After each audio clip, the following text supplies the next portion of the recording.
Solta aí, sangue bom.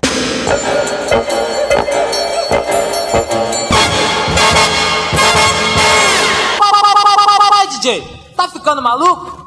When I first put in the first CD, I was amazed, you know, to hear those beats, you know, those crazy beats and the samples and the way they twisted the samples and chopped up sounds and the MCs just like barking over the music, and all of a sudden this terra incognita opened up in front of my ears, you know, like a music complex that was completely unknown to me. And then I decided to go to Rio myself because it was impossible to get the stuff on the internet or through mail order. And that's how I came to Rio the first time in January 2004, and I listened to more and more tracks, and all of a sudden really like this you know, it got like bigger and bigger, and I thought, wow, you know, what a legacy there is, you know, what a history, what potential, how many artists, how many DJs. And I was so amazed, you know, that I found enough material to put together the first compilation, the Rio Baile Funk Favela Booty Beats.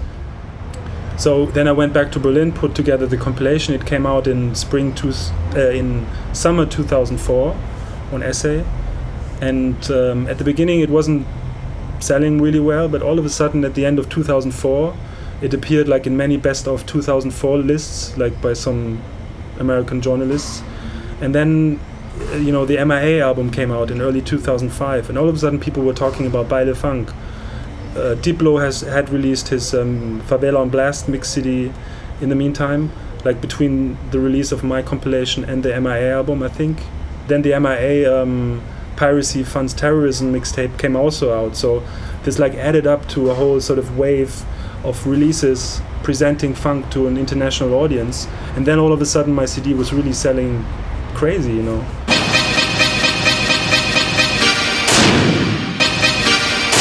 Yeah, but I think, you know, the reason why there's like no international sort of, not a Brazilian spokesperson for funk internationally is that the Brazilians are probably so immersed in their own culture that they don't have like the distant view to it, you know, and they can't, you know, sort of put funk into the musical or like cultural context in which people like Diplo or me can put funk abroad, you know. And you know, DJ Marlboro, he was touring Europe already in the early, like 2001, 2002, and at that time, when he was playing funk, he was only sort of recognized as a Brazilian DJ playing Brazilian kind of music, but it wasn't considered to be electronic music. But me coming from a background as a DJ for electronic music, playing, you know, house and downtempo in the 90s, living in Berlin and coming out of a city where electronic music and club music and club culture is a very, you know, dominant force in my personal life, you know, the way I presented funk was just like another form of club music and another form of electronic music, not coming from Europe or America, but just like from an area that no one would expect this music to come from.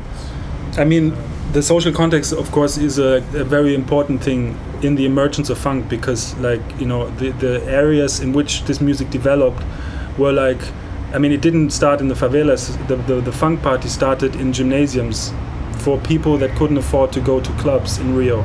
It was parties done for poorer people. It spread into the favelas because there they could do parties, you know, without the police coming, you know, stopping the DJs at a certain time because of neighborhood complaints, whatever. So it was like this sort of, you know,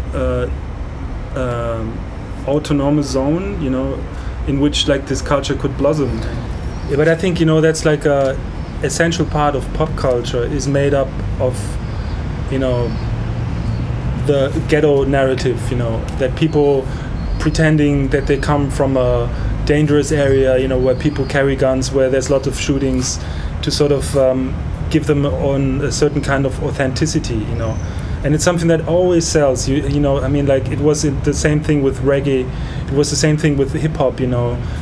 People telling, yeah, they come from the most cruelest ghettos, you know, but people also say, yeah, you're exploiting this, the ghetto, the criminal aspect of the music, but actually I'm not, you know, I'm not trying to pretend that I'm down with the Comando Vermelho. DJ Daniel Haaksman.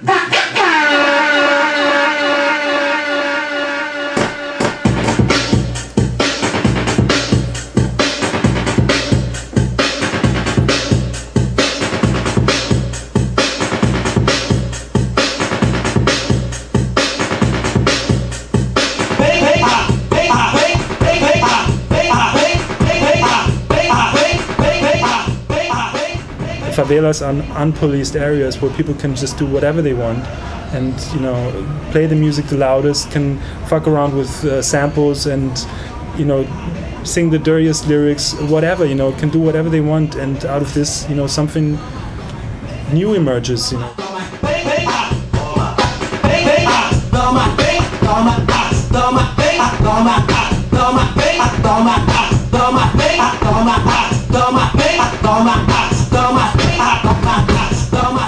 But I released this music, and I'm sort of the ambassador for this music because I think it's revolutionary music, and it's music that has an incredible power and an incredible amount of ideas and concepts out of which new and interesting music can be created. Solta aí, sangue bom.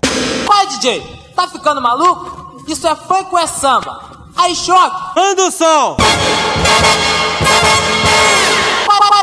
Vai, DJ, tá ficando maluco?